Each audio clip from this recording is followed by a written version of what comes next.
The massive ship appeared in Earth's orbit on a quiet Tuesday morning. It dwarfed anything humans had ever built, stretching nearly 5 miles from end to end. Its hull gleamed with an odd purple-silver sheen that seemed to absorb radar signals rather than reflect them. Commander Susan Wright sat up straight in her chair at Earth Defense Fleet headquarters. She had been in command for just 6 months. No one had expected first contact to happen during her watch. "Signal coming in, Commander," said Officer Paul Green. His voice shook slightly. "It's being broadcast on all frequencies." Susan nodded. "Put it on screen." The main display flickered to life, revealing a humanoid figure with blue-gray skin and 4 eyes arranged in a diamond pattern. It wore an elaborate uniform covered in symbols that might have been military ranks. "People of Earth," the alien said in perfect English, "I am Admiral Scathar of the Galactic Confederation vessel * Eternal Glory *. We represent an alliance of over 300 species across this sector of the galaxy." Susan tried to keep her face calm despite her racing heart. Aliens were real. They were here. And they spoke English somehow. "We have been observing your world for some time," Scathar continued. "Your civilization has achieved primitive faster-than-light travel capabilities, yet maintains an impressive military infrastructure. This is unusual." Around the command center, Susan's team exchanged nervous glances. Earth's first experimental FTL ship had only reached Alpha Centauri last year. "As is customary, we extend formal recognition to your species and invite Earth to acknowledge the authority of the Confederation. All new member worlds provide regular tribute in resources. This system has maintained peace for 12,000 years." Susan pressed the communication button. "This is Commander Susan Wright of the Earth Defense Fleet. We welcome peaceful contact, but our world's governments will need time to discuss your invitation." The alien's upper eyes narrowed. "Of course, we understand the adjustment period for developing civilizations. You have 7 Earth days to form your response team. We will send landing coordinates for our diplomatic vessel." The screen went dark.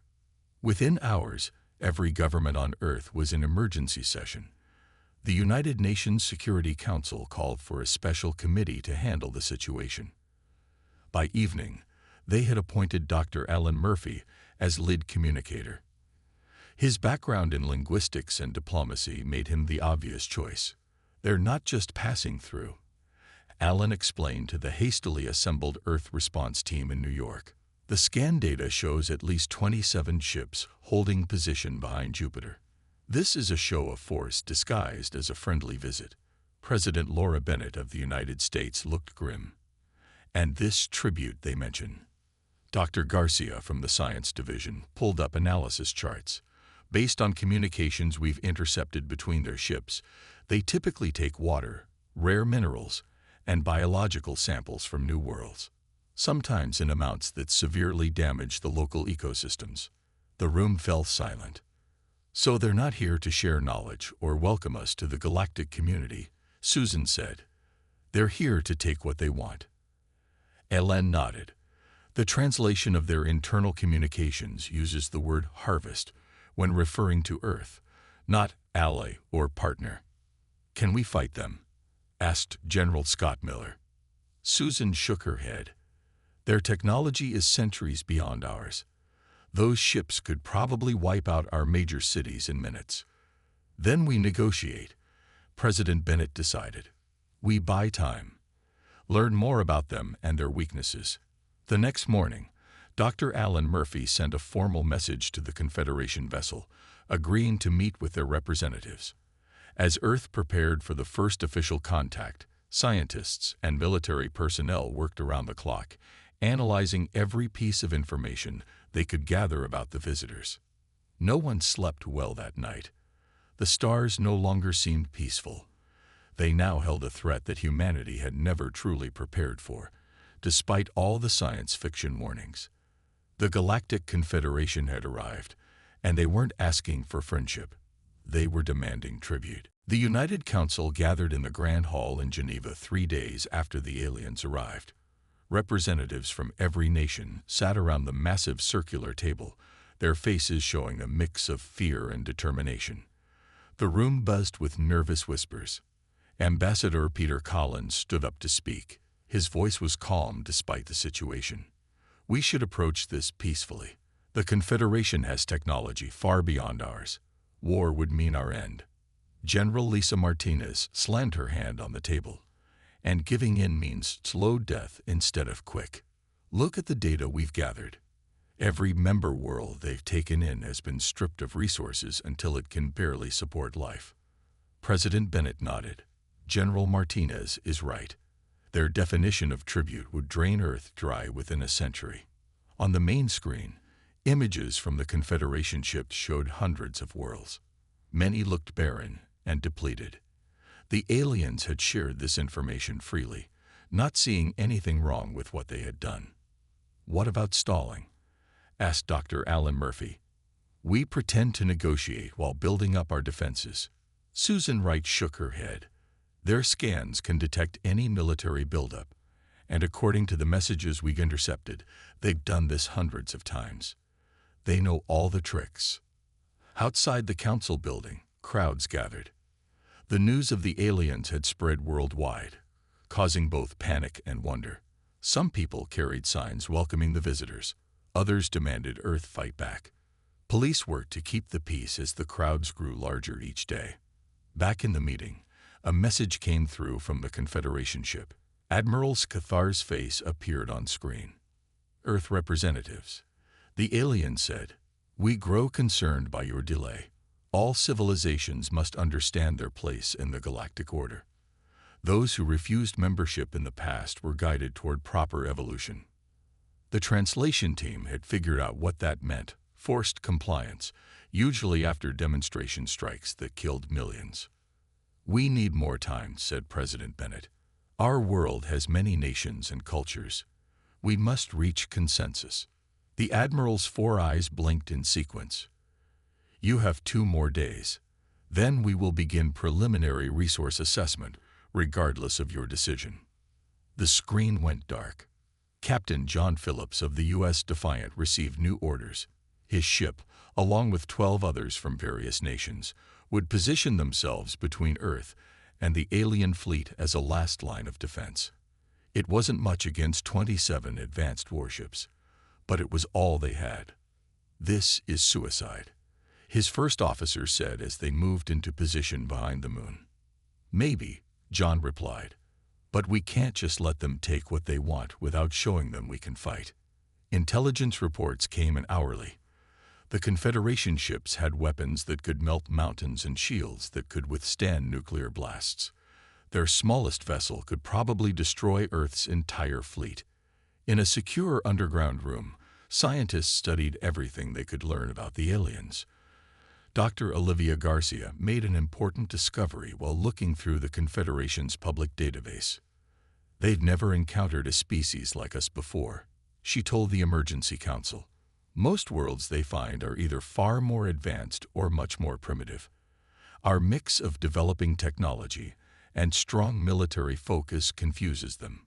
General Martinez smiled for the first time in days. "So we're unpredictable to them. That's something we can use." As the second day ended, the Confederation sent a small shuttle toward Earth. It carried High Assessor Vrulkar, whose job was to evaluate new civilizations. "They're coming to look us over," Susan told the president, "to decide how best to harvest our world." President Bennett's face hardened. "Then let's give them something unexpected to see." Earth had 1 day left to prepare before the aliens would begin their assessment. 1 day to find a way to save humanity from becoming just another conquered world, slowly dying as its resources were drained away to feed the endless hunger of the Galactic Confederation. The alien ship landed in a field outside of Geneva.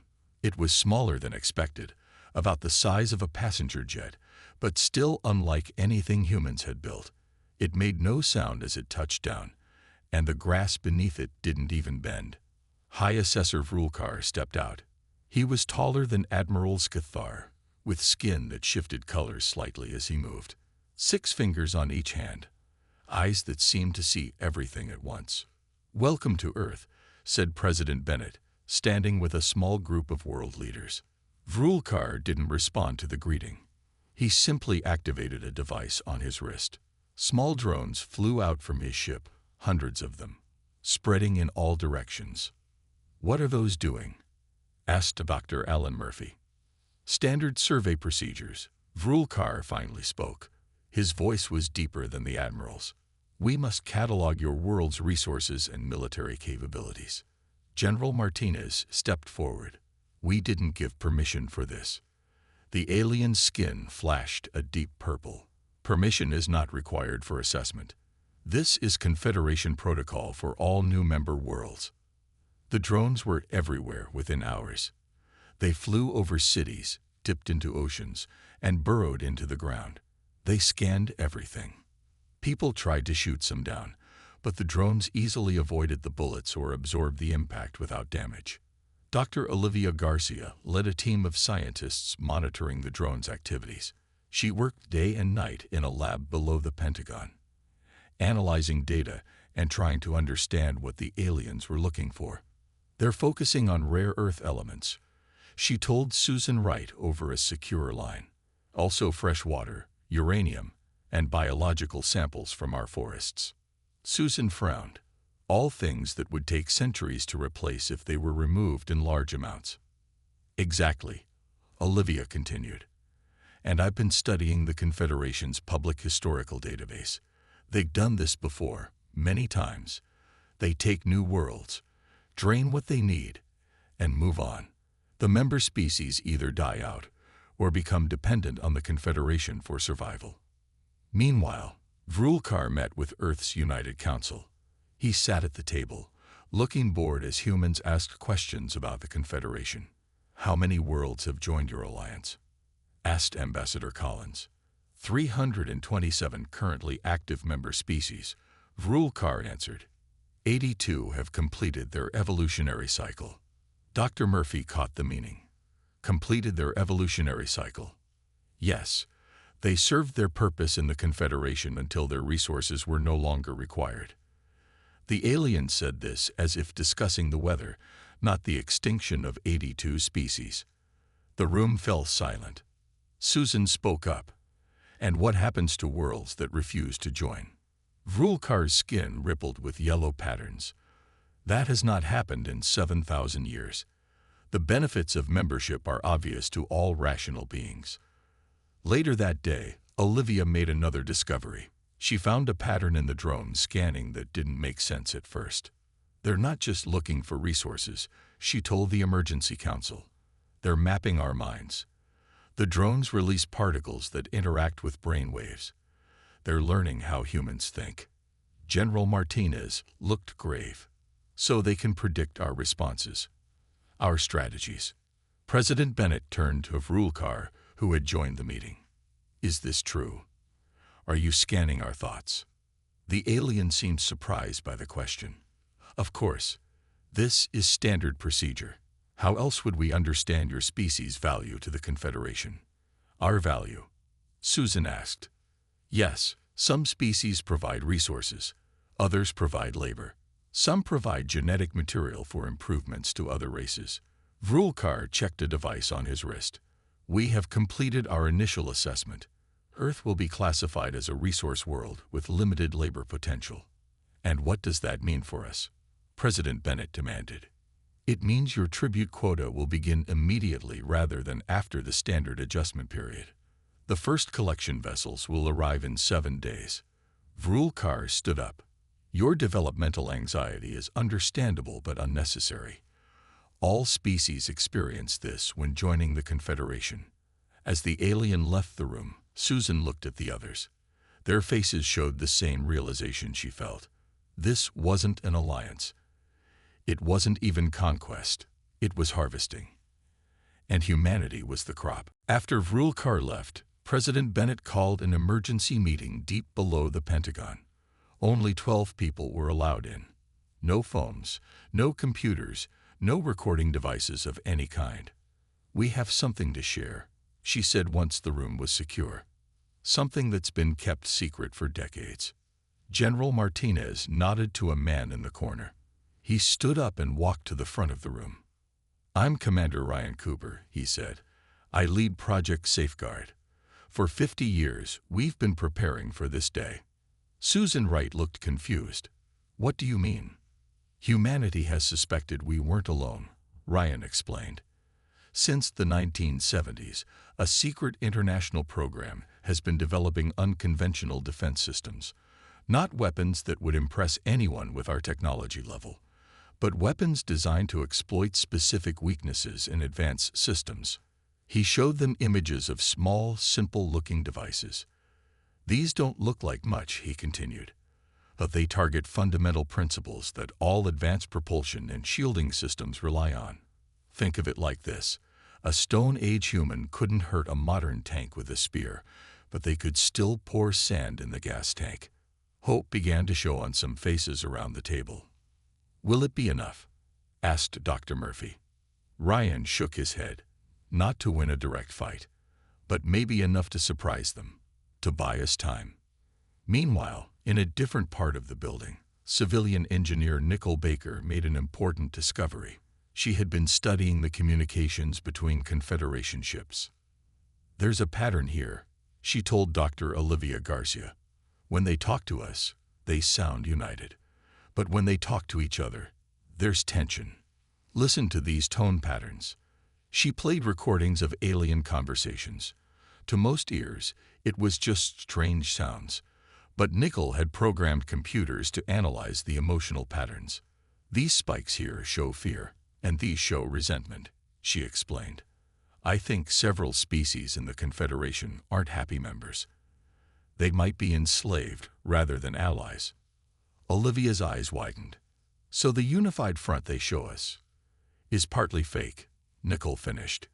And that means we might find allies among them if we look carefully.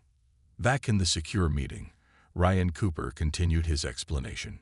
Project Safeguard includes more than just defensive technology. We've also developed specific strategies. The Confederation expects us to either surrender or fight in predictable ways.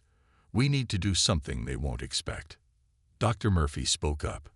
Their assessment of us focused on our resources and military. But they missed something important about humans. What's that? Asked President Bennett. Our stubbornness, he replied with a small smile. Our history is full of smaller forces defeating larger ones through creativity and determination. General Martinez added, and our willingness to sacrifice for freedom. That's something I don't think these aliens understand at all. Susan studied the plans Ryan had shared. This might actually work, but we need to coordinate worldwide. And we need to keep the aliens from suspecting anything. President Bennett stood up. We have 7 days before their collection ships arrive. That's 7 days to put these plans in motion. Everyone has their assignments. Let's get to work. Across the globe, secret messages went out. Military forces moved into position, disguised as regular exercises. Scientists and engineers worked around the clock on Project Safeguard technologies. On the 6th day, Nicole Baker made another discovery. She found a way to send messages that the Confederation's monitoring systems wouldn't detect. It wasn't advanced technology, just an old radio frequency that their systems considered too primitive to bother checking.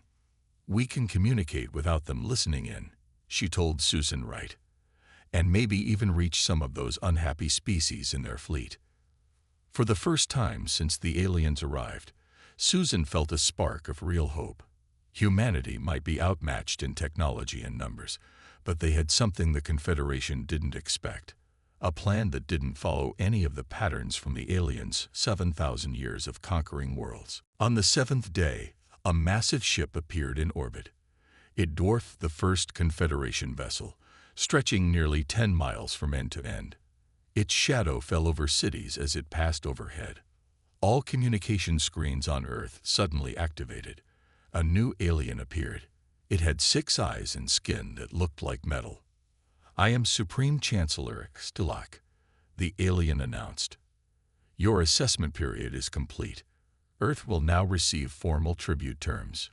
The image changed to show a holographic projection of demands. The list was long. Water, minerals, biological samples, land for Confederation bases, even humans for labor studies. President Bennett and the United Council watched in horror as they calculated the total. The Confederation wanted enough resources to make Earth uninhabitable within a century. You have 72 hours to commit to these terms, Chancellor Stilak continued, or we will implement corrective measures. The screens went dark. In the war room beneath the Pentagon, General Martinez slammed her fist on the table.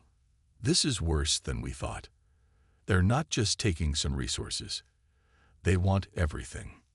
Susan Wright studied the maps showing Confederation ship positions. They've moved their fleet. 27 warships now in position above major cities. A show of force, Ryan Cooper said. They want us to feel helpless. President Bennett turned to Admiral Steve Howard, who had been quiet until now. Is your plan ready? He nodded. Yes, Madam President. Our fleet is in position. It looks defensive, but we're actually prepared for Operation Thunderclap. And the other pieces? She asked. In place, Ryan confirmed. Project Safeguard devices are deployed worldwide. They look like ordinary communications equipment. The Confederation hasn't paid them any attention. In a secure room nearby, Diane Powell led a team of hackers working around the clock. They had found a way into the alien systems, not through advanced technology, but through methods so simple the Confederation never thought to guard against them. It's like they have military-grade locks on their doors, Diane explained to Dr. Murphy, but they never check if the windows are open. The Confederation's systems were designed to stop advanced hacking attempts, but they had no defenses against basic methods that they considered too primitive to be a threat. We're in their environmental systems, she said. Their ship-to-ship communications, even their sensor networks. They have no idea. Meanwhile, Nickel Baker had made contact with 3 species within the Confederation fleet. They called themselves the Suppressed, members who had been conquered and forced to serve. They had been waiting centuries for a chance to fight back. They'll help us when the time comes, she told Susan. But they need to know exactly when to act. Admiral Howard moved Earth's ships into their final positions. From space, it looked like Earth was preparing for a desperate last stand. The Confederation monitored these movements and was not concerned. Their analysis showed Earth had no chance of winning. That evening, the United Council met to discuss their response. Diplomat Kevin Russell proposed something unexpected. We shouldn't send a long message, he said. No negotiations, no pleading. Just a single word. A single word, General Martinez asked. Kevin nodded. One word that means everything to humans. One word that will translate across all their languages. What word? President Bennett asked. Kevin told them. The room fell silent as they considered it. Then, one by one, they nodded in agreement. As the deadline approached, Earth prepared for what might be its greatest challenge. Military forces under Colonel Frank Miller moved into position worldwide. From space, it looked like they were standing down, giving up. The Confederation believed victory was assured. Their massive ships took positions above New York, London, Beijing, Moscow, and other major cities. Collection vessels prepared for landing. Chancellor Stilak sent a final message with coordinates for Earth's formal surrender ceremony. But across the planet, hidden from alien sensors, humanity prepared to deliver its one-word response. And it wasn't the word the Confederation expected to hear. The final hours before the deadline ticked away. In homes across the world, families huddled together watching the news. The massive alien ships hung in the sky like dark clouds that wouldn't go away. In Geneva, the United Council prepared Earth's official response. President Bennett looked around the table at the tired faces of world leaders. Are we in agreement? She asked. They nodded one by one. The plan is risky, General Martinez said, but surrender means slow death for our planet. Kevin Russell, who had suggested the one-word response, stood by the communication terminal. This word has power for humans. Throughout our history, it has started revolutions and toppled empires. Susan Wright checked her tablet. All military units report ready. Project Safeguard is at full readiness. And our friends on their ships? President Bennett asked. Nickel Baker gave a thumbs up. The suppressed are standing by. They know exactly when to act. Admiral Howard's face appeared on a screen. Fleet is in position. Operation Thunderclap awaiting your command. Across the globe, people held their breath. Some prayed. Others prepared for the worst. A few celebrated what they thought might be their last day of freedom. On the alien flagship, Supreme Chancellor Stilak waited with High Assessor Vrulkar and Admiral Scathar. They discussed how to divide Earth's resources among the Confederation worlds. The water alone will satisfy 15 planets, Vrulkar said, checking his data screens. And the biological diversity will provide research materials for centuries. Stilak's metallic skin gleamed. A good find.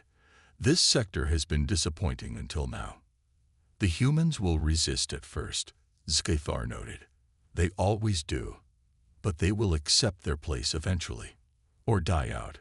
Vrulkar added casually. Either outcome is acceptable. None of them noticed the small anomalies in their systems, the slight delay in sensor readings, the occasional missing data packet in communications. Diane Powell's team had been careful to hide their tracks. With 1 hour left, President Bennett gave the final approval.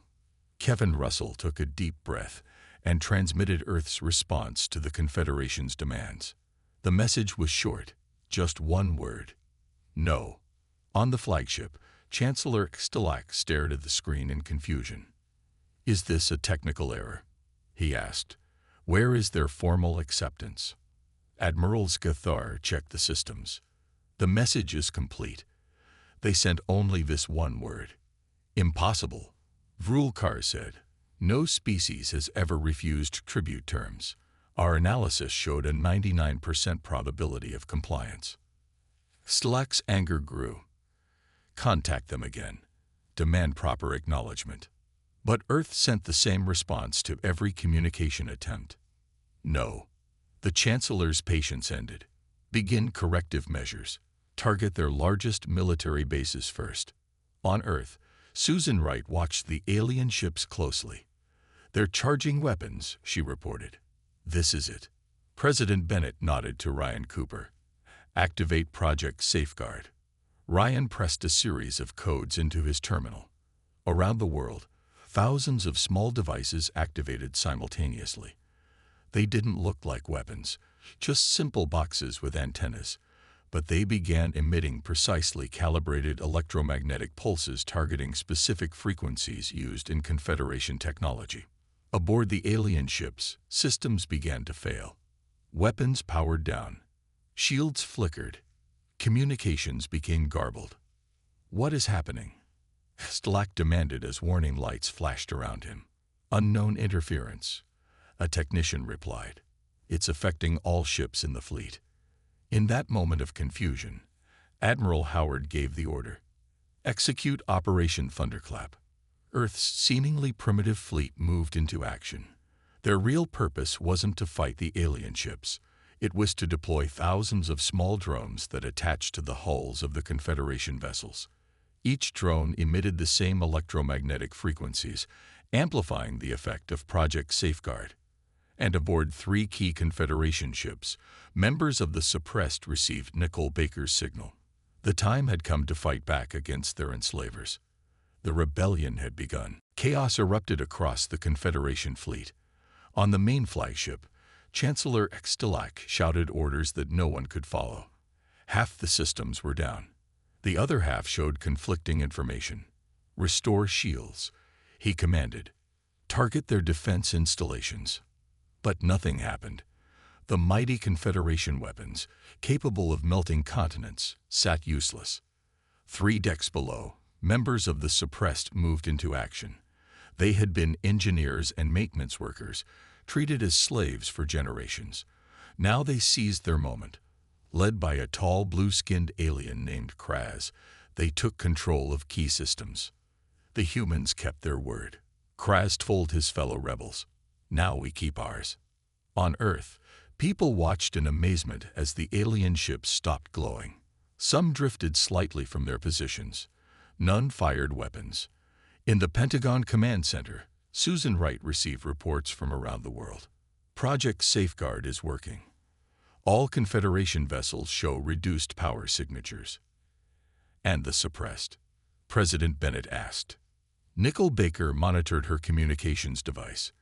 They've taken control of 3 ships already. The others are in confusion. Admiral Howard's voice came through. Our drones are all attached. The electromagnetic disruption is at maximum strength.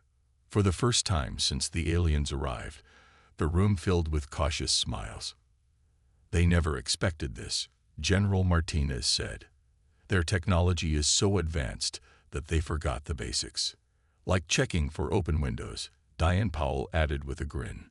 But on the main view screen, they saw Chancellor Stilak's face appear. It looked angry and confused. Humans, he said, his voice breaking with static. What have you done? This violation of Confederation protocol will not be tolerated. President Bennett stepped forward. We gave you our answer. No, we will not submit to tribute demands. Impossible, Stilak replied. No species resists the Confederation. Your primitive technology cannot stand against us. We don't need advanced technology to defend our freedom, she answered. And we're not alone. Many of your own people stand with us. As if on cue, Admiral Scathar appeared behind the Chancellor, holding what looked like a weapon. The suppressed have control of 11 ships now, Scathar said, but his voice was different. This is Kraz of the former Mining World Teller. We have waited 200 years for this day. Chancellor Stilak's metallic skin paled. Impossible. You used that word already, President Bennett said. Maybe it doesn't mean what you think it means. Around the world, humans cheered as they watched the exchange on their screens. The alien ships that had threatened them now drifted harmlessly. Some began moving away from Earth. In space, Captain John Phillips and his crew aboard the U.S. Defiant watched in amazement. I never thought we'd see this day, his first officer said. We were ready to die fighting. John smiled. Instead, we're watching a revolution, not just for Earth, but for all the species the Confederation has hurt. The rebellion spread quickly through the alien fleet. The suppressed had been waiting for this chance for generations.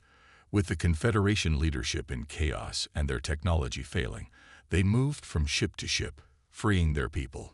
By evening, 17 of the 27 ships had declared themselves free of Confederation control. The others retreated to the edge of the solar system. In Geneva, the United Council gathered again, this time with new faces, representatives of the suppressed species who had been beamed down to Earth. Kraz, now wearing his own people's clothing instead of a Confederation uniform, addressed the Council. For thousands of years, the Confederation has conquered and exploited worlds, he said. Today that ends. Today, a single human word changed the galaxy forever. Susan Wright looked around the room at the mix of human and alien faces, all united by one thing, the desire for freedom. We said no, she spoke quietly. Just one word. One powerful word, Kraz agreed. And now we must decide what comes next. 3 months after the rebellion, Earth looked different. Ships from a dozen alien worlds filled the skies. But not as conquerors. They came as traders, diplomats, and allies. The old Confederation headquarters, a massive space station at the edge of what humans called the Orion Arm, had been renamed Freedom Point. Representatives from Earth and the liberated worlds gathered there to sign a historic agreement. Commander William Taylor led Earth's first true diplomatic mission to space. As his ship docked at Freedom Point, he marveled at how quickly things had changed. I still can't believe it, said his science officer. 3 months ago, we were facing extinction. Now we're helping create a new galactic alliance. William nodded, all because we refused to give in. The main hall of Freedom Point had once displayed the tribute demands for 1,000 worlds. Now it held the charter for the new galactic cooperative. Kraz, now the elected leader of the Tellarites, greeted William warmly. My friend, Kraz said, your people have changed everything. Word has spread to the farthest reaches of the galaxy. Everywhere, species that were afraid to resist are standing up to the remaining Confederation forces. Susan Wright, now Earth's ambassador to the stars, joined them. How many worlds have declared independence? 67 so far, Kraz replied. More each day. The Confederation controlled over 300 worlds at its peak. Now they hold barely 50, and those are beginning to question their loyalty. The signing ceremony began. Leaders from 23 species gathered around a large table. Each pledged to follow a new set of principles: mutual respect, fair trade, and shared defense. No tribute demands, no harvesting of worlds until they died. President Bennett signed for Earth. Her hand was steady as she wrote her name on the document that would change humanity's future forever. The Confederation ruled through fear for 12,000 years, she said when it was her turn to speak. They conquered worlds, stripped them of resources, and moved on. They thought this was the only way for advanced civilizations to exist. She looked around at the diverse assembly of beings. Some had tentacles, some had wings, some breathed gases that would kill humans. But all had come together in peace. We showed them another way, she continued. When the Confederation demanded tribute, Earth gave them a one-word answer: no. That single word sparked a revolution that is still spreading across the stars. Back on Earth, people celebrated. The fear that had gripped the planet was replaced with excitement about the future. Schools taught about the 22 new species humans had met. Scientists worked together with alien researchers to solve problems that had plagued both their worlds. In a quiet moment after the ceremony, Nickel Baker showed Susan Wright a message they had received from a distant world. They heard about what we did, Nickel explained. A small planet on the outer rim that's been hiding from the Confederation for centuries. They want to join the cooperative. Susan smiled. Tell them they're welcome. No tribute required. In space, the remaining Confederation forces were in retreat. Reports came in daily of more worlds declaring independence. Chancellor Stilak had fled to an unknown location, his power broken. The U.S. Defiant, now upgraded with technology shared by friendly species, patrolled the solar system. Captain John Phillips no longer feared alien invasion. Instead, he welcomed visitors from across the galaxy. Never thought I'd see humans become teachers to advanced aliens, his first officer commented. We didn't teach them about technology, John replied. We taught them about freedom, about standing up for what's right, even when it seems impossible. As night fell over Earth, people looked up at the stars with new eyes. The galaxy that had once seemed full of threats now held friends and possibilities. Children pointed to distant lights and named the worlds they hoped to visit someday. And across those same stars, on planets both near and far, beings of all kinds shared the story of how the galaxy changed forever, of how a small blue world, considered primitive and unimportant, had stood up to the mightiest power among the stars. And won with a single word: no.